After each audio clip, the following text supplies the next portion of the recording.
ఏదో బోధపడటం లేదు, ఇదేదో ఉందండి అన్నవి లేవు. తెలిసినంత వరకు తెలిసినట్టు వాళ్ళు చెప్పారు. తెలియని దాని సంగతి అది నువ్వేనైనా దాని యందు నిరంతరత్వంగా ఉండు. నీ చుట్టూ ఉన్నటువంటి చిన్న చిన్న విషయాలకి నువ్వు అనవసరంగా ఆందోళన పడటం అనేది you are unnecessary wasting your self for worthless things.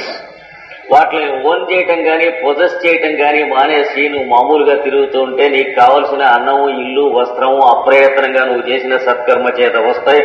నువ్వు మాత్రం ఇందులో ఏది దేంట్లోనూ చిక్కుకోకుండా, ఏది పొందకుండా, ఏది అనుకోకుండా, దేన్ని కండిషన్డ్ అవ్వకుండా, చిన్నపిల్లవాడు ఎలా అయితే మీ ఇంట్లో తిరుగుతూ ఉంటాడో మీకు అప్పులు ఉండవచ్చు, వ్యవహారాలు ఉండవచ్చు, కోర్టులు ఉండవచ్చు, ప్రయాణాలు ఉండవచ్చు, ఇంట్లో ఉన్నటువంటి వాళ్ళకి రోగాలు దృష్టిలు ఉండవచ్చు, దొడ్లో పాము తేలో వచ్చింది అని అనుకోవచ్చు. ఇవేం పట్టకుండా కుర్రాడు ఎలా అయితే తిరుగుతూ ఉంటాడో నువ్వు కూడా జీవితం మొత్తం మీద అలాగే తిరుగుతూ ఉంటే కొన్నాళ్ళు అయ్యేటప్పటికీ జన్మలు వస్తూ ఉంటాయి, జన్మలు పోతూ ఉంటాయి, శరీరాలు వస్తూ ఉంటాయి, శరీరాలు పోతూ ఉంటాయి. నువ్వు జన్మెత్తడం ఉండదు, జన్మ శరీరం వదలటం ఉండదు, తిరుగుతూ అలాగే శాశ్వతంగా ఉంటూ ఉంటావు. దీనికోసం ఈ విద్య, దీన్ని అంతరాదిత్య విద్య లేక హృదయాంతర విద్య, దహరాకాశ విద్య లేక దహర విద్య అన్నారు. ఈ విద్య చెప్పనటువంటి ఉపనిషత్తు లేదు. ప్రతి ఉపనిషత్తులో ఈ విద్య చెప్పబడ్డది. ఈ విద్య చెప్పనటువంటి వేదము లేదు. 4 వేదములలో ఈ విద్య చెప్పబడ్డది. ఈ విద్య మనకు దర్శనం ఇవ్వటానికి, అనుభూతి ఇవ్వటానికి కోసం అని చెప్పి ప్రయత్నము చేయనటువంటి సాధన మార్గం లేదు ప్రపంచంలో. వేద ధర్మంలో ఇచ్చిన సాధన మార్గాల్లో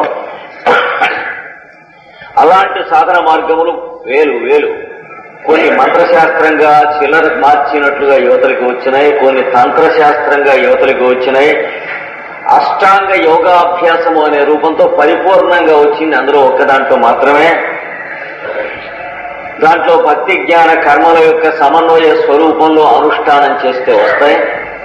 అది కాక ఇంకా కూడా దేవాలయ నిర్మాణం చేసి ఆ లోపలికి ఎలా ప్రవేశించాలో, ధ్వజస్తంభం దగ్గర నుంచి ప్రదక్షిణ ఎలా చేసి దేవాలయంలోకి రావాలో, ఎలా గర్భాలయంలో ప్రవేశించాలో, ప్రవేశించిన తర్వాత మళ్ళీ గర్భాలయానికి దొడ్డిదారి ఉండదు, దేవాలయానికి మళ్ళీ అటే తిరిగి రావాలి. ఎలా తిరిగి రావాలో ఈ నిర్మాణం అంతా హృదయం లోపల చిక్కుకొని ఉన్నటువంటి ఆకాశ పురుషుడు అనేటువంటి వాడిని నీకు తెలియజేయటం కోసం అని చెప్పి వివిధ జాతుల దేవాలయ నిర్మాణములు ప్రపంచంలో జరిగినాయి. మానవుడు నేర్చుకున్నాడు. అందుకనే దహర విద్య అనేది దేవాలయ విద్యగా కూడాను, ఆగమ శాస్త్ర విద్యగా కూడాను పరిణామం చెందింది. తర్వాత అంగస్య పారే భువనస్య మధ్యే నాగస్య పృష్ఠే, ఈ మొదలైనటువంటివన్నీ కూడా ఈ విద్యను గురించినటువంటివే. ఇంకో చోట నిహితం గుహాయాం అని చెప్పిన ఇదే గుహలో లోపల ఉంచబడి ఉన్నది. గుహలో ఏం ఉంచబడి ఉన్నది? ఆ కొండ కట్టుకోకమునుపు, గుహ కట్టుకోకమునుపు ఉన్న చోటే గుహలో అట్టే పెట్టబడ్డది. గుహలో చోటును పెంచరు, చోటులో గుహ పెరుగుతుంది. అలాగే నువ్వు ఇల్లు కట్టుకున్నా గదిలో చోటు ఉన్నది అని అన్నది పరమానంద శిష్యుడు చెప్పే వ్యవహారం. చోటులో గది కట్టుకున్నావు, తర్వాత గదిలో చోటు ఉన్నట్లు కనిపిస్తుంది. ఇంట్లో చోటు కట్టుకోలేదు, చోట్లో ఇల్లు కట్టుకున్నావు. కనుక పరమానంద శిష్యుడి స్థితి యువతలకు వచ్చి నెయ్యి పారబోసుకోకుండా ఉంటే బ్రహ్మజ్ఞానం వస్తుంది. దానికి చెప్పినటువంటిది ఇందులో చెప్పబడ్డది. సూర్యగోళంలో ఎవడున్నాడంటే వీడే ఉన్నాడు, చోటు ఉన్నది, అంతకంటే ఇంకేం లేదు. చోటులోంచి సూర్యగోళం వస్తున్నది. ఎలా వస్తుంది అంటే వస్తుంది అనేటువంటిది సత్యము లేక సత్యలోకం. ఎలా వస్తుంది అనేది అసత్యము అంచేత ఆన్సర్ లేదు. ఏ సైన్స్ లో అయినా అంతే, ఏ సైంటిస్ట్ అయినా అంతే, ఫిజిక్స్ అయినా అంతే, కెమిస్ట్రీ అయినా అంతే, మోడర్న్ ఫిజిక్స్ అయినా అంతే, మోస్ట్ మోడర్న్ ఫిజిక్స్ అయినా అంతే, ఫోర్మోస్ట్ సైన్స్ అయినా అంతే, అక్కడ దాకా వచ్చి అయిపోవాల్సిందే. ఎలక్ట్రిసిటీ ఎలా పుడుతుంది అంటే ఎందుకు పుడుతుంది? ఎలా పుడుతుంది అంటే ఇలా చేస్తే పుడుతుందని మీరు డైనమో చెప్పవచ్చు.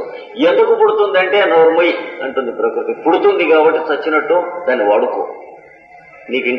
నీకు లొంగేది ఏమీ లేదు అందులో. సూర్యుడిలోంచి ఎండ ఎలా వస్తుంది, వేడిమి ఎలా ఉంటుంది అంటే ఎక్స్ప్లెయిన్ చేయొచ్చు. 7 కిరణాలు ఉంటాయి, అందులోంచి కన్వెక్షన్స్, కండక్షన్స్, కన్ఫిక్షన్స్ ఇట్లాంటివే వస్తూ ఉంటాయి. అది ఉష్ణోగ్రతగా వస్తుంది. అది ఇంటర్ కన్వర్టిబుల్. ఎలక్ట్రిసిటీని హీటు, లైటు ఇవన్నీ ఎక్కాలు 20 వరకు చెప్పొచ్చు. కానీ అది ఎందుకు వస్తుంది అని అడిగితే నోరుమయ్యి అంటే అది వస్తానంటూ ఉంది. నువ్వు సచ్చినట్టు తెలుసుకుని దాన్ని సద్వినియోగం చేసుకుంటే మోక్షం వస్తుంది, దుర్వినియోగం చేసుకుంటే 20వ శతాబ్దపు నరజాతిలాగా అవుతుంది. అంటే సద్వినియోగం చేసుకునే విద్య ఇందులో ఇవ్వబడ్డది. అందుకనే 20వ శతాబ్దిలో అయినా సరే మళ్ళీ 21వ శతాబ్దిలోకి వీళ్ళు బాగుపడాలంటే అంటే మిగిలి ఉన్నవాళ్ళు మళ్ళా ఈ పుస్తకం దగ్గరికి రావాల్సిందే కానీ ఇంకో చోటుకు వెళ్తాను వీళ్ళది గతి లేదు ఎక్కడ కూడా. కనుక ఈ అంతరాదిత్య విద్య, హృదయాంతర విద్య, దహర విద్య అనేటువంటి పరమ పవిత్రమైనటువంటి విద్య మనం ఎంతగా ధ్యానం చేసుకుంటే రాబోయే తరం వాళ్ళకి అంతగా మనం సేవ చేసుకునేందుకు పనికొస్తాం. అంటే be prepare, be fit to receive it, అది చెప్పింది పెద్దలు. శ్వాల్పూల్ కూడా అదే చెప్పారు. నీవు అర్హతను సంపాదించుకో. దేనికంటే ఈ విద్యను ఆనందించడానికి అర్హత సంపాదించుకునేందుకు కావలసిన మంది ఎక్కువ మంది లేరు ఈ తరంలో. ఎందుకంటే ఆదుర్త లేకుండా బతకటం అనే క్వాలిఫికేషన్ ఉన్న వాళ్ళు చాలా తక్కువ మంది ఉన్నారు కనుక వర్రీ లేకుండా బతకటం అనేటువంటి వాళ్ళు మీకు తెలుసును, మీరు ఉన్నారో లేరో. అప్పులు వసూలు కాకపోతే మైండ్ డిస్టర్బ్ కాకుండా ఉండదు కనుక, అప్పులు తీర్చాలంటే మనస్సు బాధపడుతుంది కనుక, నష్టం వచ్చినట్లయితే ఆస్తి గాని, వ్యాపారం గాని, ఉద్యోగం గాని వాటికి ఇలాంటి చిల్లర విషయాలకే మనస్సు డిస్టర్బ్ అవుతుంది కనుక అందరి కుర్రాళ్ళ కంటే సెక్షన్ మొత్తం మీద మన కుర్రాడికే ఫస్ట్ మార్కు రావాలనేటువంటి పశుత్వం ప్రతి తండ్రి దగ్గర ఉంటుంది కనుక అందరి కుర్రాళ్ళకి చదువు రావాలని కోరేటువంటి మానవ లోకం నుంచి మన కుర్రవాడికి సెక్షన్లో ఫస్ట్ మార్కు రావాలనే పశులోకానికి నరజాతి దిగజారింది కనుక అది వెళ్ళిపోతే గాని మళ్ళీ రాదు. అంటే కాంపిటీషన్ కీనోట్ గా ఉన్నటువంటి నరులైనటువంటి పశువులకు వచ్చేటువంటిది కాదు. అడ్జస్ట్మెంట్, గివింగ్ అది చేతనైనటువంటి రాబోయే తరాలకు వచ్చేటువంటిది ఈ దహర విద్య. జన్మను సార్థకం చేసుకోండి. ఆ దహర విద్యను అభ్యాసం చేస్తున్న కొద్ది క్షణాలైనా చాలా ఆనందంగా ఉంటుంది.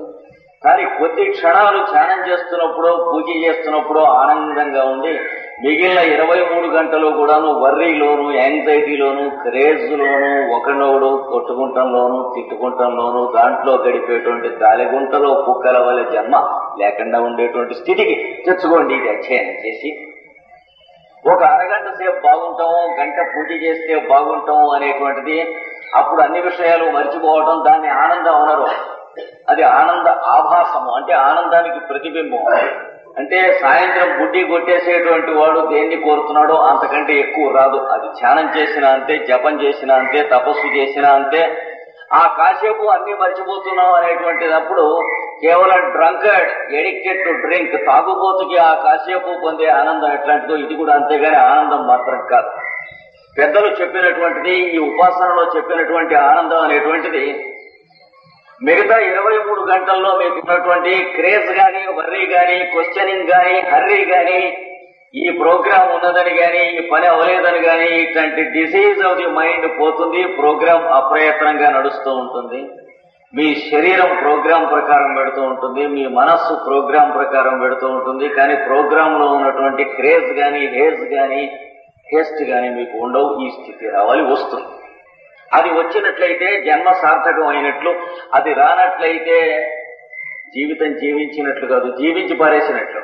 అంటే లివింగే లైఫ్ తప్ప లివింగ్ లైఫ్ ఉండదు.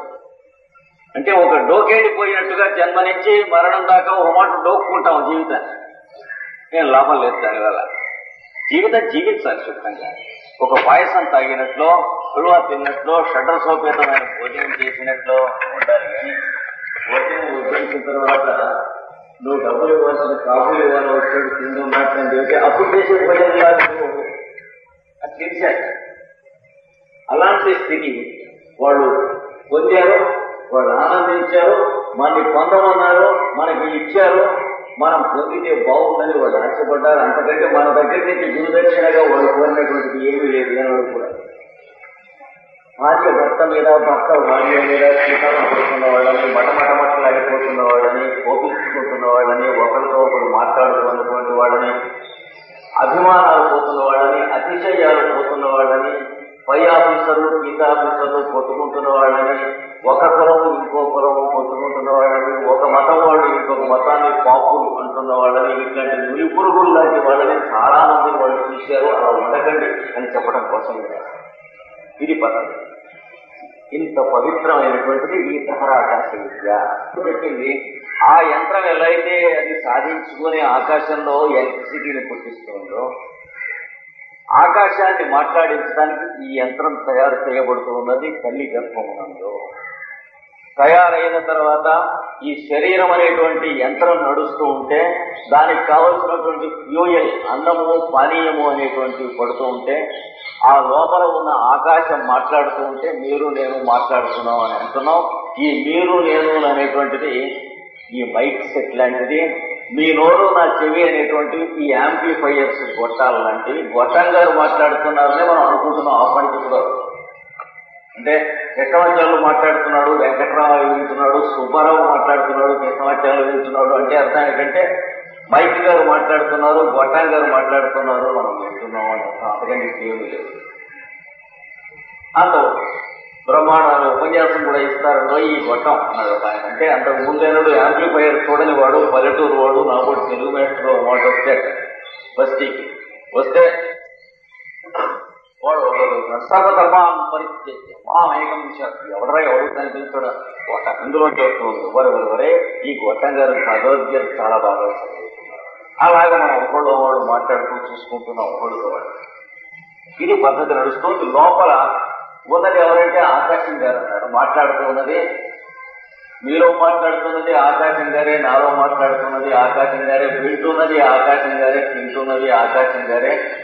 ఆయన మాట్లాడాలంటే కావలసినటువంటి యంత్రములే ఈ గీతములు.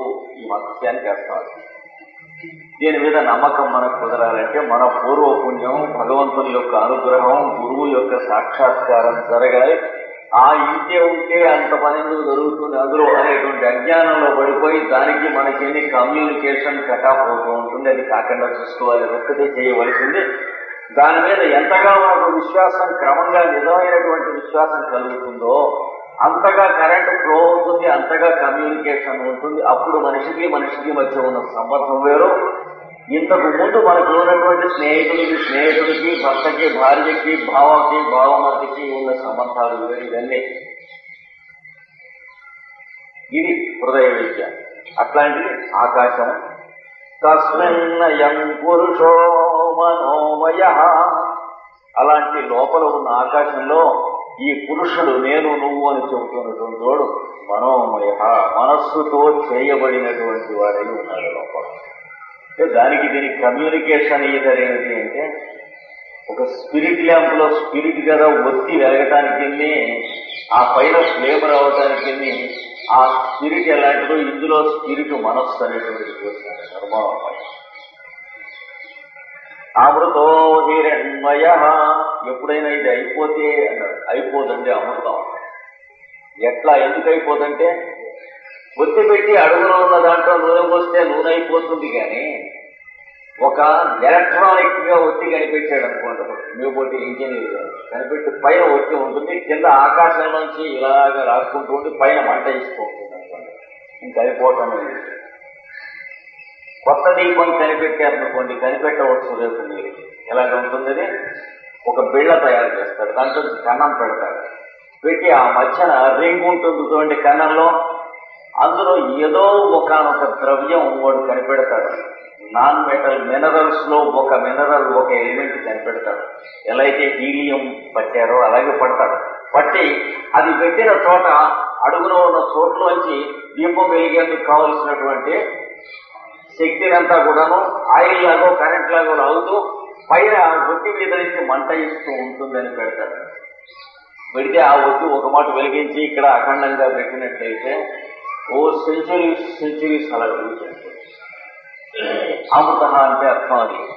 నీ శరీరం ఉన్నటువంటి చోట స్పేస్ లోంచి దానికి కావలసినటువంటి, దాన్ని సస్టైన్ చేసి మెయింటైన్ చేసుకోవాల్సినటువంటిది ఆకర్షిస్తూ ఉన్నది ప్రాణశక్తి, వైటల్ ఫోర్స్ అనేటువంటి దాన్ని.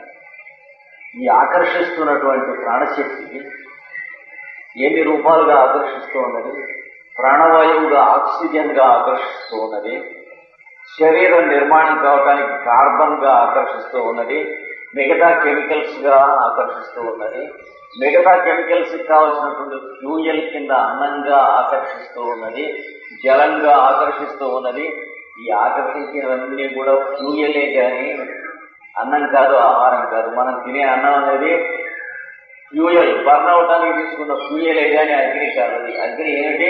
నీకేసి ఆకలి పేరు అగ్ని కానీ నువ్వు తినే అన్నం పేరు అగ్ని కాదు. అందుచేతనే అన్నం తింటే బలం కాదు, ఆకలి ఉంటే అన్నం తినొచ్చినప్పుడు బలం వస్తుంది. కానీ ఆకలి లేకపోయినప్పుడు అన్నం ఎక్కువ పెట్టండి వాడికి చచ్చిపోతుంది కానీ బలం కాదు.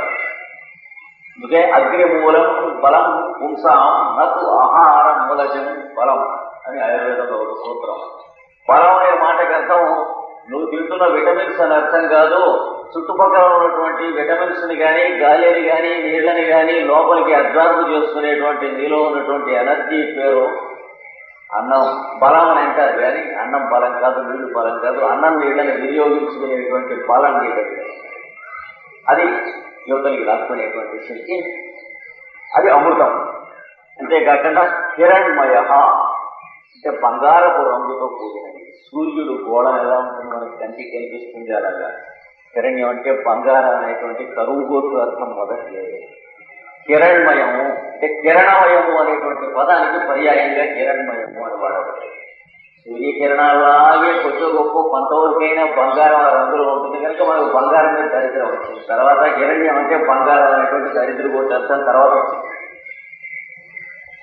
హిరణ్మయం అంటే కిరణములు అంటే స్వయం ప్రకాశము, జ్యోతిర్మయము. సూర్యుడు ఎలా వెలుగుతున్నాడో అలాగే నువ్వు కూడా ఎవరికి వాళ్ళకి నేనున్నానని ఎవరైతే తెలుసో అదే వెలగటం, అదే కిరణం.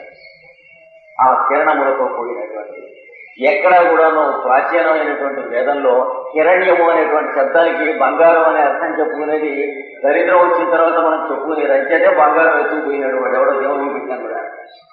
ఆ బంగారం కాదు కావాల్సింది కిరణమయమైనటువంటిది. హిరణ్మయం అంటే శబ్దానికి అర్థం అది. అది ఉన్నది లోపల. ఆ ఉన్నటువంటిది ఎక్కడి నుంచి పనిచేస్తుంది నీలోకి. ఈ ఆకాశం నుంచి గుంచి నీలోకి ఇవ్వాలంటే ఒక యంత్రం ఉండాలి. ఇక్కడి నుంచి అంతా తయారు చేయడానికి పూరుస్తూ ఉన్నారు. గుంచి చిచ్చికారు లాగినటువంటి పైకి లాగి ఒక చోటు నుంచి వదిలిపెడుతున్నారు. ఒక దండం మొదల తల్లి గర్భంలో ముందు అది తయారు చేయబడుతుంది. ఈ డైనమో తయారు కావడానికి ముందు ఏం తయారు చేస్తారు? ఆ పళ్ళాలు తయారు చేస్తారు, డబ్బా తయారు చేస్తారు, మిగిలినవన్నీ మెల్లిగా తయారు చేస్తారు. అసలైన ఎసెన్షియల్ పార్ట్స్ ముందు తయారు చేస్తారు. రేడియో కావాలంటే ముందు ఏం తయారు చేస్తారు? ఆ పెట్టె తయారు చేయరు. పోపులు పెట్టే, రేడియో పెట్టే రెండో వచ్చే లోపల ఉన్నటువంటి ఏరియల్స్ మొదలైనటువంటి ఎసెన్షియల్ పార్ట్స్ లేకపోతే ఆ ముందు అవి తయారు చేస్తే రేడియో తయారైందంటారు. దానికి తయారైన పెట్టె ఈ చుట్టూ ఉన్నటువంటిది. ఈ శరీరం కూడా అంతే పెట్టె. అందుకని ఈ హిరణ్మయమైనటువంటి తయారైనప్పుడు జ్యోతిర్మయమైనది, స్వయం ప్రకాశకమైనది అంటే అర్థం నేను అని తనకు తాను తెలిసినది, గుర్తుండేది. ఎవరి మటుకు వాడు నేనున్నానని తెలుస్తుంది చూడండి ప్రతి క్షణం. అది అలా తయారైనటువంటిది ఎక్కడ ఉంటుందంటే అంతరేణ తాలుకే. తాలు అంటే ఏంటి? ఆ నోట్లో ఉన్న నాలిక పైన ఉన్న అంగిడి అంటే ఆర్చిలాగా ఉంటుంది. ప్యాలెట్ అంటాం. నాలిక పైన ఇలా ఉంటుంది. రుచి చూస్తూ దేనికైతే నాలికని కొట్టి రొట్టలు వేస్తామో దాని పేరు తాలు. దాని అంతరం అంటే లోపల అక్కడ ఈత పైన, ఆ పైన ఇక్కడి నుంచి తయారు చేసి అక్కడికి గుంజి చోట్ల ముందు తయారు చేయడం కోసమని మన గుండెకాయ ఊపిరితిత్తులు అనేటువంటిది ఏర్పాటు చేసుకుంది. వెన్నెముక అనేటువంటిది థర్మామీటర్ ఎలాగైతే లోపల మెర్క్యూరీ కాలం తయారు చేస్తారో అలాగే వెన్నెముక తయారు చేసింది. లోపల కణాలతో తయారు చేసి తలకాయ తయారు చేసింది. ఈ రెండు ఎందుకండి కాయల గ్రంథం అని అంటే తెలియటం కోసం. దీనికోసం చెప్పబడిన కథ భాగవతంలో ఉన్నటువంటి తృతీయ స్కంధంలో ఉంటారు. తను తాను ముందు పద్మంలో చూసి మేల్కొన్నట్టు చతుర్ముఖ బ్రహ్మ నేను ఇక్కడ ఎలా ఉన్నాను అనే అజ్ఞానం వచ్చింది. అంటే నేను ఇక్కడ ఉన్నాననే జ్ఞానంతో మేలుకున్నాడు పాపం. వెళుకు వచ్చాడు నేను ఇక్కడ ఉన్నానని తెలిసిందిగా. వెంటనే నేను ఇక్కడ ఎలా ఉన్నాను అనే ప్రశ్నతో అజ్ఞానం వచ్చేసిందిగా. ఉన్నానని తెలిసినప్పుడు మరో ఎలా ఉన్నానంటే అంటే జ్ఞానం నుంచి అజ్ఞానం తయారు చేసుకున్నట్టు. అంటే prepare A question out of the answer already having. అది వాడు చేస్తుంది. మనం అంతా కూడా అదే చేస్తున్నాం. వాడు చేసినప్పుడు మనం ఏం చేస్తాం? ఒక ఆన్సర్ వాడి దగ్గర ఉంటే, సొల్యూషన్ వాడి దగ్గర ఉంటే అది పెట్టి పొట్లం కట్టి ఒక ప్రాబ్లం తయారు చేసుకున్నట్ట సంసార బంధంలో పడిపోయినాడు, ఇరుక్కున్నాడు. వాడు ఇరుక్కున్నాడు, మళ్ళీ ఎక్కబెట్టాడు.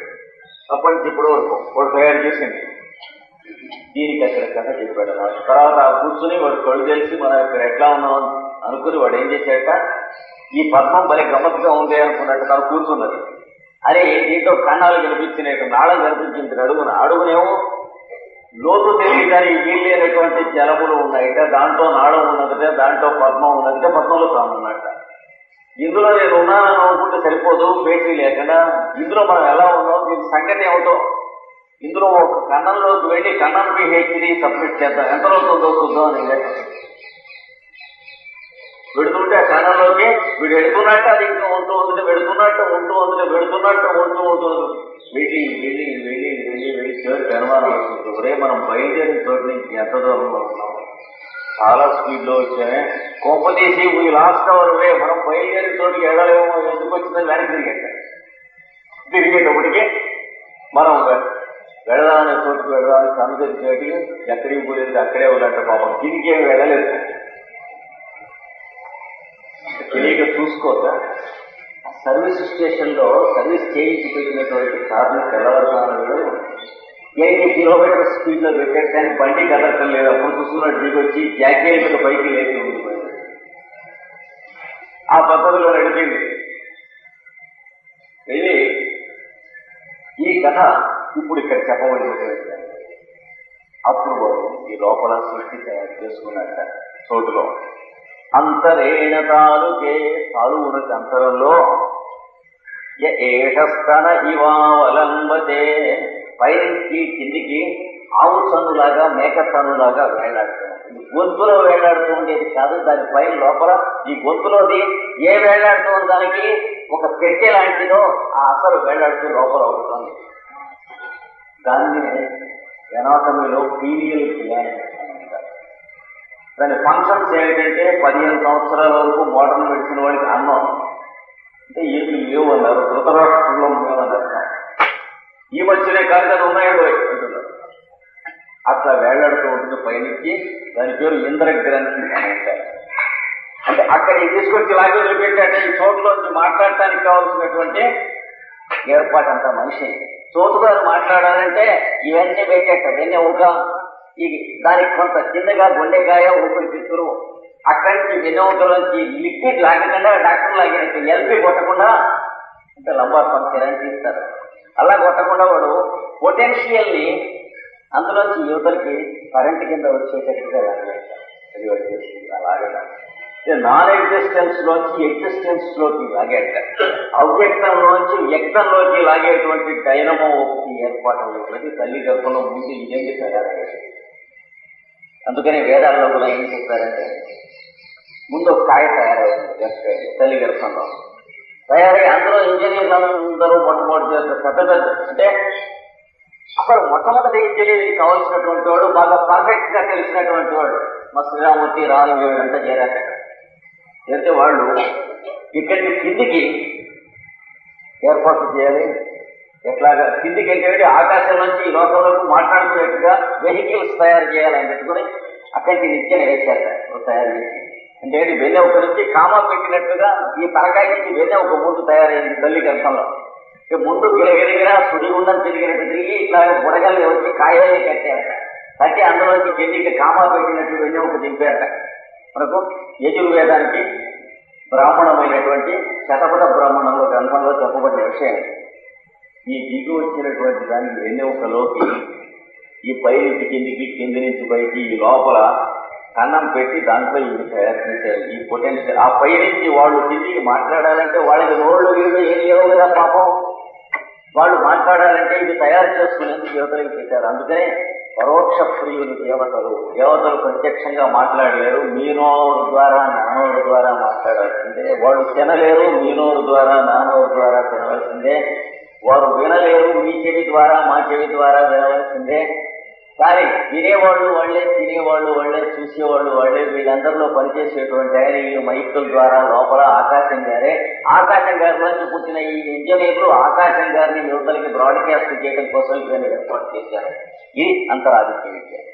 స్నానం రోజు యథాశక్తిగా చేసుకోండి అని చెప్పారు. స్తన ఇవావలంబతే, స్థలంలాగా ఏదైతే పైనుంచి కిందికి వేళ్లాడుతుందో సేంద్రయోని, దాన్ని ఇంద్రయోని అనే పేరుతో చెబుతారు. అంటే ఇంద్రులకు ఉత్పత్తి స్థానము. ఇంద్రుడు అంటే చోటుగారు కాస్త ఇంద్రియాలతో మేల్కొనేటువంటి వాడిని ఇంద్రుడు అంటారు. చోటుగారికి ఇంద్రియాలు లేవుగా, చోటు మాట్లాడమంటే మాట్లాడదు, వినమంటే వినదు, చూడమంటే చూడదు, ఇది పొటెన్షియల్ గా ఉన్నాయి చోట్లో. ఆయన కాస్త వీటన్నిటితో కూడినటువంటి ఎక్విప్డ్ అవ్వాలంటే ఇంద్రియములతో కావాలంటే ఇంద్రుడు అవుతాడు, మనస్సు ఇంద్రియాలతో. ఆ అవటానికి వాడు పుట్టడానికి చోటు ఇంద్రయోని అంటారు. అక్కడ తయారు చేసి పెట్టాడు హృదయంలో, అక్కడి లింక్ ఇంద్రయోని. యత్రాసౌకేశాంతో వివర్తతే, ఎత్ర అంటే ఎక్కడైతే, అసౌ అంటే వీడు, ఇది అది అంటాం, చెయ్యి అని వీడు వాడు మీద వచ్చేది. కాలికి కొంచెం కురుపులేసిందండి, వాడు ఏడుస్తున్నాడంట, వాడికి ఎదురుగా ఉందన్న. కానీ వీడు వాడు అంటే ఇప్పుడు చెప్పిన ఆపరేటర్స్ ఉందే దాంట్లో ఉన్నటువంటి ఎదుర్కొన్న వాడిని వీడు వాడు అంటాం. మిగతా భాగాన్ని ఏం పాత్రైనా అది ఇది అంటాం. కాలికి కొంచెం నొప్పిగా ఉండేది, వాడికి బాగా ఉంది, వాడికి ఎవరికైతే కాలికి అని అనం. ఇందులో ఏ పాత్రతో వాడాను, ఇప్పుడు చెప్పినటువంటి దాంట్లో మాట్లాడుతున్నటువంటి వాడిని వాడంటాం. యహ ఏష అంటే వాడు వీడు అనేటువంటి వాడు ఎవడైతే ఉన్నాడో వాడు. ఎత్ర అసౌ, అసౌ అంటే వాడు వీడు. ఎత్ర ఎక్కడైతే కేశాంత అంటే కేశములు అంతమైపోయేటువంటి చోట వివర్తతే అంటే వివృతం చెందుతున్నాడు. కేంద్రం నుంచి చుట్టూ తను తాను విచ్చుకుంటామని చేస్తున్నాడు. ఎక్కడి నుంచి లొకేట్ చేసుకోగలవు నువ్వు అంటే కొండనాలికలో ఉన్నాడా అంటే కొండనాలికలో లేడు, వాడి కోసం కొండనాలిక. గుండెకాయలో ఉన్నాడా అంటే గుండెకాయ లేడు, వాడి దగ్గర గుండెకాయ పుట్టింది, వాడి చుట్టూ గుండెకాయ పుట్టింది. కుర్చీలో ఉన్నారా మేనేజర్ గారు అంటే కుర్చీలో ఉండరు, కుర్చీలో కూర్చుంటారు. అలాగా గుండెకాయ కుర్చీ లాంటిది, తలకాయ కుర్చీ లాంటిది, ఈ గొంతులో ఉన్నటువంటిది అది కూడా కుర్చీలు లాంటివి. మీరు లొకేట్ చేయడానికి ఎలా చేయాలంటే కేశాంత వివర్తతే, కేశముల యొక్క అంతం అంటే ఎక్కడి నుంచి అయితే నీ నెత్తి మీద ఉన్నటువంటి చుట్టూ ఒక చోట నుంచి చుట్టుపక్కల అన్ని పక్కకి సుడి తిరుగుతుందో దానికి సూటిగా లోపల ఉంటుంది అని చెప్పి ఉత్తి లొకేషన్ ఇస్తున్నాడు. అంటే ఇక్కడ సుడి అంటారు, ఇక్కడ ఉంటుంది. సరిగ్గా ఏదో పుట్టినవాడికి ఒక సుడి ఉంటుంది, రీసెంట్ జన్మల్లోనే కొమ్ములు ఉన్న వాడికి 2 సుళ్ళు ఉంటాయి. ఇటువంటి అక్కడ ఏమన్నా పర్వాలేదు, ప్రమాదం లేదు, ఎన్ని సుళ్ళున్నా మొత్తానికి శిఖ అంటారు. దాన్నే తెలకడి అని కూడా అంటారు. ఇక్కడ సుడి ఉంటుంది ప్రతివాడికి. ఆ సుడి దగ్గర నుంచి లోపలికి నువ్వు గీత గీసుకున్నట్లయితే మైండ్ లో అక్కడ ఉంటుంది. ఇక్కడి నుంచి గీత గీసుకుంటే అది ఇది, ఇక్కడి నుంచి గీత గీస్తే ఈ 3 కలిసే చోటు ఎక్కడైతే ఉందో అక్కడ ఉంది. యత్ర సౌకేశాంతో వివర్తతే. అంతేకాక ఈ బుర్రకాయకు ఉన్నటువంటి ఎలుక దానికి అడ్డమేం లేదు, చర్మం దానికి అడ్డమేం లేదు. ఆ లోపల ఉన్నది పనిచేస్తుంటే ఈ పైదాకా దానికి కరెంట్ వస్తూ ఉంటుంది. పైనుంచి సోట్లో ఉన్నటువంటి ఎనర్జీ లోపలికి అది తీసుకుంటూ ఉంటుంది. నువ్వు చూస్తూ ఉన్న మ్యాటర్ మాత్రం దానికి అబ్స్ట్రక్షన్ కాదు. ఆ మీడియంకి ఎలా అయితే ఈ గోడ అవతల ఆయన కూర్చున్నారని తెలిస్తే తెలియటానికి నీకు నాకు గోడ మధ్యన అడ్డం ఎట్లయితే కాదో, కంటికి గోడ అడ్డం కానీ తెలియటానికి గోడ ఎలా అయితే అడ్డం కాదో బుర్రకాయ కూడా అర్థం కాదన్నది ఇక్కడ ఉన్నటువంటి ఈయనకి. కేశాంతో వివర్తతే. ఆయన యపోజ్య శీర్ష కపాలే, శీర్షం అంటే నీ తలకాయ యొక్క కపాలే, కపాలం ముందు పుర్రెయందు దాన్ని అపోహ్య లెక్క చేయకుండా, అంటే పుర్రె అడ్డం ఉంటుంది, ఎముక అడ్డం ఉంటుందని లెక్క లేకుండా దానికి బయట నుంచి లోపలికి, లోపలి నుంచి బయటికి దాని కమ్యూనికేషన్ ట్రాన్సాక్షన్స్ ఉన్నాయి. కాగితం పెట్టి దాని మీద ఇనపరసలు వేసి అడుగున మ్యాగ్నెట్ పెట్టి తిప్పితే ఈ పైలు తైతక్కలాడతాయి చూడండి. కాగితం పెద్ద లెక్కలేదు అన్నట్టుగా బుర్రకాయ ఏం లెక్కలేదండో అక్కడ పనిచేస్తున్న వాడికి. కాగితం మీద ఉన్నటువంటి ఇనప ముక్కలు ఎలా కదులుతాయండి, కాగితం కింద పెట్టి తిప్పితే అలాగే ఈ బుర్రకాయ లోపల పెట్టి తిప్పుతూ ఉంటే బయట చుట్టూ ఉన్నవి కదులుతున్నాయి. ఎలాగా ఎలాగ ఆ దూరానికి ఈ బుర్రలో అక్కడికి వస్తున్నాయి, ఆ బుర్రలో 2 బుర్రలు దాటుతున్నాయి. మన ఎవరు అంటే ఏదో చేస్తారు తాము ఎక్కడో చూసినట్టు అంత దూరాన్ని నువ్వు మాట్లాడుతున్నావు, ఇంత దూరాన్ని నేను మాట్లాడుతున్నాను. నువ్వు మాట్లాడుతుంది నీ నోట్లోంచి రావాలి, చివరిలోకి బుర్రకాయ తిరిగి లోపలికి వెళ్ళాలి, బుర్రకాయలో యువతలకి రావాలి. అయినా మాట్లాడుతున్నాం, అయినా వింటూనే ఉన్నాం, అర్థం తెలుస్తూనే ఉన్నాయి. ఇది దీని శక్తి అంటే మనం రోజు తెలిసిన విషయాలే కానీ వాటి ఎందుకు మనం జీవించలేము. అంచేత we are attend to it once again be alive to it. దాని ఎందుకు జీవించుట ప్రారంభించు, సరైన జీవితం వస్తుంది అన్నాడు. అందుకని జపోష్య శీర్ష కపాలే. శీర్షం అంటే తలకాయ, కపాలం అంటే పుర్రె. ఈ రెండింటినీ వ్యవోహనము చేసుకుని అంటే పక్కకి నెట్టివేసి అది జీవిస్తుంది. అది ఉండదలుచుకున్నప్పుడు ఉంటుంది అన్నాడు. భోరిత్యగ్నౌ ప్రతిష్టది. నిన్న మూడేసి చెప్పాను చూడండి, భోర్ భువస్వర అని. అది భూహు అనే పేరుతో మంత్రంతో ఇక్కడ వచ్చి ఉంటుంది. పుట్టుట అనేటువంటి పేరుతో అగ్ని అంటే ఏంటి? వెలుగు. నేను తాను అనేటువంటి అర్థం వచ్చేటువంటి వెలుగుగా వచ్చి మొదట ఉంటుంది, మేల్కొంటుంది. అగ్రవు అగ్ని ఎందు భూహు ఇది అంటే భూ అనేటువంటి మంత్రంతో, అంటే పుట్టుగా ఉత్పత్తి అనేటువంటి మంత్రంతో ప్రతిష్టది, తాను తాను స్థాపన చేసుకొనుతున్నది. ప్రతిష్టది అంటే ఇంకా రెండవది భువ ఇది వాయో. తర్వాత బతకడం ఎలా చేస్తుంది? భూ అంటే పుట్టడం అనే మంత్రం. భువ అంటే బతకటం ఎలా ఉంటుంది? వాయువునందు తను తాను ప్రతిష్ఠించుకుంటుంది అనుక్షణం కూడా. పుట్టిన తర్వాత వాడు పుట్టేట అని ఎవడు ఉండడు. వెంజల ఉండిపోయినట్టు ఉండదు. పుట్టడం అంటే ప్రతి క్షణం పుడుతూ ఉంటాం. శరీరం వదిలిందాక అంటే శ్వాస నడుస్తూ ఉండటం, గుండెకాయ కొట్టుకుంటూ ఉంటాం, రక్తం ప్రసరిస్తూ ఉంటాం, ఆహారం జీర్ణం అవుతూ ఉంటాం. లోపల ఏ అణువు కదలకుండా కూర్చున్నా మనం ఉన్నాం. మనం ఉండటం అంటే అవన్నీ వాటి పని చేస్తూ ఉంటుంది. మనం తప్ప ఇంకెవడో ఉడికే కూర్చునేవాడు లేదు లోపల. ఈ లోపల ఎవరన్నా ఉడికే కూర్చుంటే మనం గారు ఉండరు. ఆ కమ్యూనికేషన్ కటాఫ్ అయిపోతుంది. ఆ ఆకాశం మాట్లాడటం మానేస్తుంది. మీ చుట్టూ నా చుట్టూ ఉన్న ఆకాశం ఎంత మాట్లాడుతుందో అది కూడా అంతే మాట్లాడుతుంది. దాన్నే డెత్ అంటారు ఫిజికల్ బాడీ. కమ్యూనికేషన్ పోతే రేడియో స్టేషన్కి మన రేడియో పెట్టేకి కమ్యూనికేషన్ పోతే ఏమిటైంది? పోపుడు పెట్టేకి తిరిగిచ్చాడు. అదైతే అందుకనే డెత్ అంటే ఎవరో తెలియక బాధపడతారు. మృత్యు అంటే వెళ్ళిపోతాడు, ఈ వదిలిపెట్టి వెళ్ళిపోతాడు, ఎక్కడికి వెళ్తాడు, ఏ లోకాలకు వెళ్తాడు, అది వాడు వీడిని చూస్తాడు, వాడు బంధువులందరినీ చూస్తాడు. ఇవన్నీ ఈ దిగులతో దరిద్రం తిరగ చెప్పుకునే కథలు కానీ ఇందులో ఏది సత్యం కాదు. వాడు ఉంటే బాగుండు, వీడు చూస్తే బాగుండు, వాళ్ళు ఏదో కనపడ్డట్టుగా ఉంది, మాట్లాడినట్టుగా ఉంది, ఇంటి చుట్టూ తిరుగుతున్నారా 10 రోజులు. ఇవన్నీ హ్యూమన్ వీక్నెసెస్ చెప్పుకునేటువంటి స్టోరీస్ అంతకంటే. వీళ్ళు యువతలో ఉన్నటువంటి వాళ్ళకున్న టెండర్ ఫీలింగ్స్ రూపం కట్టుకుని చుట్టూ తిరుగుతాయి. కానీ ఒక మాట అది బ్యాటరీ డిశ్చార్జ్ అయిపోయిన తర్వాత కరెంట్ కాదు బ్యాటరీ చుట్టూ తిరుగుతున్నట్ట, వదిలిపెట్టలేకుండా ఉన్నట్ట, మమకారం లేకుండా ఉన్నట్ట అంటే నాన్ సెన్స్, డ్యామ్ దట్.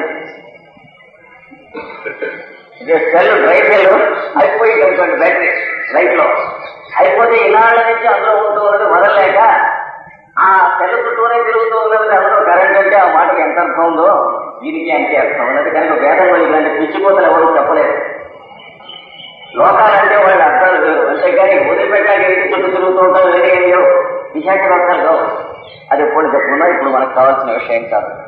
ఇక్కడ భూ అనేటువంటి పేరుతో అంటే పుట్టుతున్నాను అంటే మేల్కాంచుట అనే పేరుతో అగ్ని ఎందుకు ప్రతిష్టాపన చేస్తున్నాడు. అందుకనే శరీరానికి వేడిని, వెచ్చదనము, తను తాను గుర్తించుట, నేనున్నానని అనుట, ఇది స్పార్క్ అంటే అగ్నిలాగా వస్తూ ఉన్నది.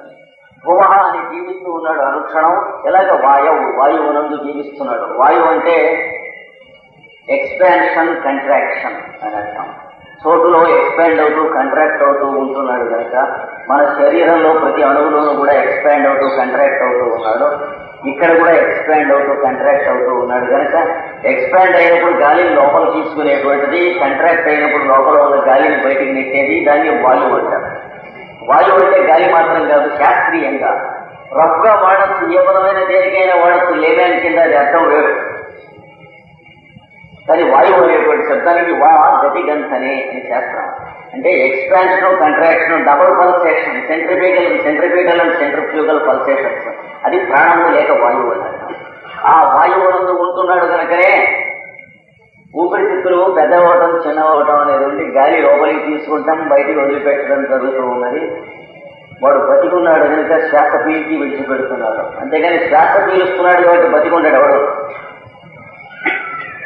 గుండెకాయ కొట్టుకుంటూ ఉన్నది. ఇంకా వాడు బతికున్నాడు. గుండెకాయ కొట్టుకుంటే బతికుంటాడు మనిషి, బతికుంటే గుండెకాయ కొట్టుకుంటాడు. అంటే వైద్య శాస్త్రంలో కొన్ని ఫండమెంటల్ గా ఇట్టించేదో కొట్టేసుకుని రాసుకోవాలి. మోడర్న్ మెడిసిన్ లో హార్ట్ ఫెయిల్ అయింది అంటే చచ్చిపోయాడు అంటారు. కాదు, చచ్చిపోయినందువల్ల హార్ట్ ఫెయిల్ అవుతుంది. తేడా తెలియాలి. అంటే బండి గుర్రం ఆగిపోయింది అంటే జగ అయిపోయింది అంటారు ఎప్పుడైనా.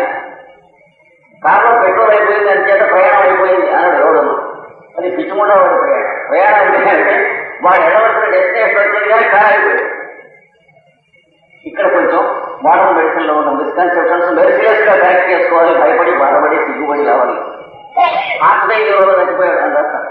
మోస్ట్ అన్సైంటిఫిక్, అంతకంటే గట్టి ఎస్సినైజ్ స్టేట్మెంట్ లేదు. అది ఎట్లా ఈ ఆపరేటర్స్ కి సంబంధించిన విషయం ఇది. భువైతి వాయువు, భువహ అనే పేరుతో, జీవించుట అనే పేరుతో వాయువునందు ప్రతిష్ఠించుకుని ఉన్నాడు లోపల ఉన్నటువంటి ఆకాశ స్వరూపుడైన పురుషుడు.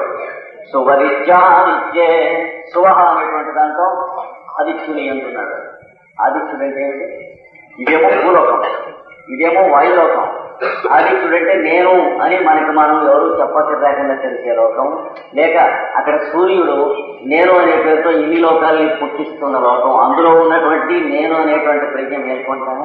ఇందులో ఉన్నది పొద్దున్నే నేను అనే ప్రజ్ఞ మేల్కొంటాను. ఈ రెండు కాదని తర్వాత చెప్పబోతారు తర్వాత పాఠంలో. కనుక మూడవది స్వర్లోకం ఎక్కడ ఉందంటే నేననే పేరుతో, ఆదిత్యుడు అనే పేరుతో మీలో ఉన్నది. అది ఉండటం వల్లే ఆ నేననేటువంటి పేరు దారంగా ఉండి మీ శరీరము, మనస్సు, బుద్ధి, ఇంద్రియాలు ఇవన్నీ దారానికి పూసలలాగా గుర్తబడి ఉన్నాయి. అందుకనే నేను సమస్తమును బుద్ధి ఉన్నాను అంటే నేననేటువంటి పేరుతో ఉన్న ప్రజ్ఞ మీలో ఉందే. దాని గురించి నిర్వచనం చెబుతూనే భగవద్గీతలో కృష్ణుడు ఈ సమస్తం నా యందు గుర్చబడి ఉన్నాయి. మయి సర్వం ఇదం ప్రోతం సూత్రే మణిగణాలివ. దారంలో మణులు గుర్తుతారు చూడండి, అట్లాగే నా యందు ఈ సమస్తం గుర్తపడి ఉంటే ఈ మొత్తం కలిసి నేనని అంటున్నాను, మీరు కూడా అలాగే అంటున్నారు అన్నారు భగవద్గీతలో. అలాంటిది ఆదిత్యలోకం లోపల ఉన్నటువంటి, వాయులోకం ఉచ్ఛ్వాస నిశ్వాసాలకి మొదలైన వాటికి సంబంధించింది, భూలోకం శరీరానికి సంబంధించింది. ఈ కూర్పుగా నేనున్నాను అని చెబుతున్నాడు. ఇంకా 4వ వాడు రావాలి కదా, మహావిధి బ్రహ్మణి. ఇంతవరకు చెప్పింది ఎవరి గురించి? ఈ లోపల ఉన్న నేను గురించి. ఈ మొత్తం ఆపరేటర్స్ ఉన్నదే, ఈ యూనిట్, ఈ డైనమో దేంట్లో పెట్టబడి ఉన్నది? మొత్తంలో పెట్టబడి ఉన్నది. బ్రహ్మ అంటారు, చుట్టూ ఉన్నది. లోపల ఉన్న దాన్ని ఆకాశాన్ని ఆత్మ అంటారు, చుట్టూ ఉన్న ఆకాశాన్ని బ్రహ్మ అంటారు. పేరు తేడా అంతకంటే ఇంకేం లేదు. పెద్ద ఆకాశం చిన్న ఆకాశం అన్నట్లు ఆ పెద్ద ఆకాశంలో ఈ చిన్న ఆకాశాల గుడ్లు, డైనమోలు చాలా పెట్టబడి ఉన్నాయి. ఇందులో ఒక్కొక్కదాన్ని ఆత్మ అంటారు.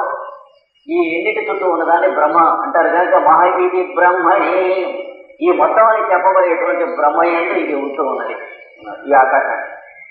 ఇది తెలిసినప్పుడు వాడి ఎందు వీడు ఉండటం నేర్చుకున్నప్పుడు, శరీరం ఉంటే బ్రహ్మయందు ఆత్మ ఉండటం నేర్చుకున్నప్పుడు ఆత్మే బ్రహ్మ. శరీరం నడుస్తూ ఉంటుంది, మీ పనులు మీరు చేస్తూ ఉంటారు, లోక వ్యవహారాలు నడుస్తూ ఉంటాయి. లేదా సమాధిలో ఉన్నాన్ని కళ్ళు మూసుకుని కూర్చోవక్కర్లేదు. ఎవడో తెలియక సమాధి కట్టేస్తాడు, మనం పోయేవాళ్ళం. అలా చేయకూడదు. సమాధి స్థితిలో ఉండాలి కానీ సమాధిలో కూర్చోకూడదు. కూర్చుంటే కాసేపు వాళ్ళు సమాధిలో కూర్చున్నారు అంటే లేదు చేయండి. పెద్దలు ఒక్కొక్కప్పుడు కొన్ని వేల సంవత్సరాలు శరీరంతోనే సమాధిలో కూర్చుంటారు. వాళ్ళ సంగతి వేరు. ఎందుకంటే శరీరం అక్కడ పెట్టి ఇంతమందిలోనూ తిరిగి వాళ్ళు చేయదలుచుకున్న పని చేయాలి కనుక కొంతమంది కూర్చుంటారు. వాళ్ళని చూసుకుని దీనివల్ల ఏం ఉపయోగం అని ఉరేసుకుని సాగుతారు.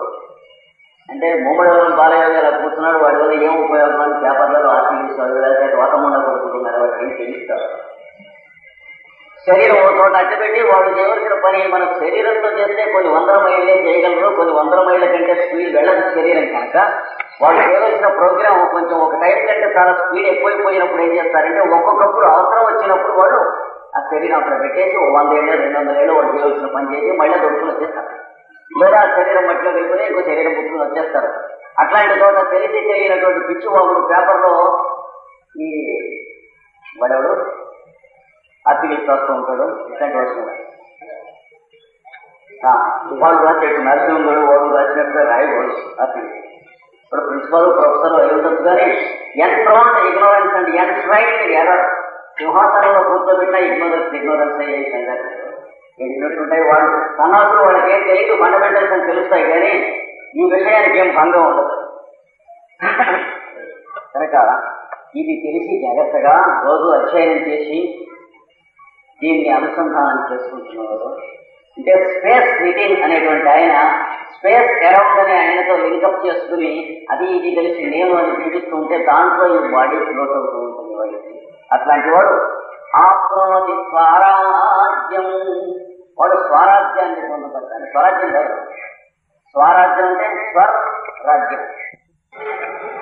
తైత్రీయంలో మహాసంహితల గురించి నేర్చుకున్నాం. వృషభము అని చెప్పబడేటువంటి మూర్తిని గురించి, నాదస్వరూపుడైనటువంటి నాద బ్రహ్మోపాసనం తెలుసుకున్నాం. దహరాకాశము హృదయ విద్య అనేటువంటిది తెలుసుకున్నాం. త్రయీ విద్య చతస్రము అనేటువంటి విద్య తెలుసుకున్నాం. ఇప్పుడు ఆత్మ శబ్దానికి బ్రహ్మ శబ్దానికి ఋషులు ఇచ్చిన నిర్వచనం తెలుసుకున్నాం. శరీరంలో ఉన్నటువంటి పరబ్రహ్మను ఆత్మ అంటారు, చుట్టూ ఉన్నటువంటి ఆకాశంలో ఉన్నదాన్ని పరబ్రహ్మము లేక బ్రహ్మము అని అంటారు. బ్రహ్మము ఆత్మము అనే దానికి భేదం తెలుసుకున్నాం. ఇప్పుడు ఆత్మను గూర్చి అధిష్టానం చేసి ఇచ్చేటువంటి విద్యని అధి ఆత్మము లేక అధ్యాత్మ విద్య అని అంటారు. అంటే శరీరంలో జీవిగా ప్రవర్తన చేస్తున్నటువంటి పరబ్రహ్మము ఉన్నాడే, వాడికి సంబంధించినటువంటి విద్య ఏదైతే ఉన్నదో దాన్ని ఆత్మ విద్య అని అంటారు. చుట్టూ ఉన్నటువంటి పరబ్రహ్మమును గురించినటువంటి విద్యను బ్రహ్మ విద్య అంటారు. ఆత్మ విద్యతో బ్రహ్మ విద్యను సాధించిన, బ్రహ్మ విద్యతో ఆత్మ విద్యను సాధించిన ఆ రెండింటికి ఉన్నటువంటి రెండు సైజులను గురించి తర్వాత కొంచెం ఇస్తున్నారు. ఆత్మను గురించి కొంత ఇన్ఫర్మేషన్, బ్రహ్మను గురించి కొంత ఇన్ఫర్మేషన్ ఇస్తున్నారు. అందులో అధ్యాత్మం అదే మొదటిది బ్రహ్మ యందు ఉన్నటువంటి ఆకారములు రూపములు అనేటువంటి అధిభూతము అనేటువంటి విద్యగా తెలియజేయబడుతుంది. పృథివీ అంతరిక్షం ద్యౌర్దిశో వాంతరదిశ. పృథివీ అంటే మనం ఎరుగున్నటువంటి భౌతిక పదార్థము, ఘన పదార్థము, భూగోళం చేయబడిన పదార్థము, అది పృథివీ అంటాం. అంతరిక్షం అంటే దీనిపైన మనం పీల్చేటువంటి ఆకాశం అని చెప్పబడేటువంటిది. దానిపైన వెలుగుల లోకంలో ఉన్నది ద్యౌహు, దివలోకము, దేవలోకము అని అంటాం. అంటే ఒక సౌర కుటుంబానికి ఇంకొక సౌర కుటుంబానికి మధ్యన ఉన్నటువంటి లోకము ఏదైతే మన కంటికి ముదురు చీకటి అని అంటామో దాని పేరు దివోలోకము. మన కన్ను దాన్ని చూడగలిగిన శక్తి కలిగినది కాదు కనుక కంటికి దాన్ని చీకటి అని అంటాం అని చెప్పి వేదం చెబుతూ ఉన్నది. ఇది ఈ మూడు లోకములు ఉన్నాయి. ఈ మూడు పృథివీ, అంతరిక్షము, దివము, దిశ అంటే దిక్కులు. ఒక సృష్టింపబడినటువంటి వాడు ఒక చోట నుంచుంటే ముందు వెనక ఇటుపక్క అటుపక్క పైన కింద అనేటువంటి డైరెక్షన్ కాన్షియస్నెస్ ఒకటి వస్తుంది. వాటిని దిక్కులు అనేటువంటి అధిదేవతలు లేక మహాదేవతలు వాటి చేత మనిషి నిర్మింపబడి మధ్య నుంచుని ఉన్నాడు అని చెబుతారు. ఈ దిక్కులు అవాంతర దిశ, వాటికి మధ్యలో ఉన్నటువంటి ఇంకా దిక్కులు విదిక్కులు ఇవన్నీ కూడా ఒక 5 ఐటమ్స్. పృథివీ, అంతరిక్షము, దివము, దిక్కులు, అవాంతర దిక్కులు. ఇలా ఒక 5తో తయారై ఉన్నది చుట్టూ ఉన్నటువంటిది. ఇంకొక 5 ఉన్నాయి. అట్లాగే 3 5 15 ఇస్తాడు. అగ్నిర్వాయురాదిత్యశ్చంద్రమా నక్షత్రాణి. ఇది వరకు మనం నిర్వచనం చేసిన అగ్నిహోత్రుడు ఒకడున్నాడు, మన చుట్టూ ఉన్న వాయువు ఒకడున్నాడు, ఆదిత్యుడని మనం పిలిచేటువంటి సూర్యబింబం ఒకడున్నాడు, చంద్రమా మన మనస్సుకు అధిదేవత అయినటువంటి చంద్రుడు ఒకడున్నాడు, నక్షత్రాణి ఆ చంద్రుడికి కళల్ని ఇచ్చేటువంటి 28 నక్షత్రములు చంద్రుడు తిరిగేటువంటి కళలు ఉన్నాయి. ఇవి ఒక 5. ఆ 5ను ఈ 5 కలిస్తే 10 మొత్తం ఐటమ్స్. ఆ పైన ఇంకొక 5 వస్తాయి. ఆపవోషధయో వనస్పతయ ఆకాశ ఆత్మ. ఆపహ అంటే జలములు, ఓషధయ భూమి మీద పుట్టినటువంటి మొక్కలు, చెట్లు మొదలైనటువంటి ప్లాంట్ కింగ్డమ్ అంటాం. అది వనస్పతయ పెద్ద మానుగలిగినటువంటి చెట్లు, పువ్వులు పూయకుండా కాయలు కాసేటువంటి మర్రి మొదలైనటువంటివన్నీ వనస్పతులు అంటారు. ఆకాశ ఈ వీటన్నిటిలోనే ప్రకాశం చేసేటువంటిది, విత్తనంలోంచి వృక్షాన్ని ప్రకాశం చేసేటువంటి చోటులో ఉన్నటువంటి మహాశక్తిని ఈ పొద్దున మనం చెప్పుకున్నటువంటి ఎలక్ట్రిసిటీ పొటెన్షియల్ అని అన్నాం, దాన్ని ఆకాశం అని అంటారు. ఆకాశ. తర్వాత ఆత్మ అంటే నేను అనేటువంటి ప్రజ్ఞ. ఈ 5, ఆ 5, ఆ 2వ 5, 3వ 5, 3 5 15. ఈ 15 కలిసి దీన్ని గురించి తెలుసుకునేటప్పుడు ఇత్యధిభూతం, వీటిని సృష్టిలో భూతములు అంటారు. భూతములంటే అర్థం ఆకారములు కట్టినవి, రూపములు కట్టినవి, ఒక పరిమాణంగా స్పష్టమైనవి అని అర్థం. బీయింగ్స్ అని ఇంగ్లీష్ లో దేన్నైతే అంటామో సంస్కృతంలో భూతములు అనేటువంటిది ఆ పదం వాడతారు. కనుక సృష్టిలో ఉన్నటువంటి భూతములు 3 5 15. అలాగే లోపల ఈ లోపల కూడా ఒక 3 5 15 ఉన్నాయి. అథాధ్యాత్మం అంటే ఆత్మను అధిష్ఠించి ఒక 15 ఉన్నాయి. అవి చెబుతున్నాడు. ప్రాణో జ్ఞానో పాన ఉదాన సమాన. మొదటి 5 పంచ ప్రాణములు అంటారు. ప్రాణం ఒకటి, జ్ఞానం ఒకటి, అపానం ఒకటి, ఉదానం ఒకటి, సమానం ఒకటి. నిన్న చెప్పుకున్నాం. శ్వాసను లోపలికి తీసుకుని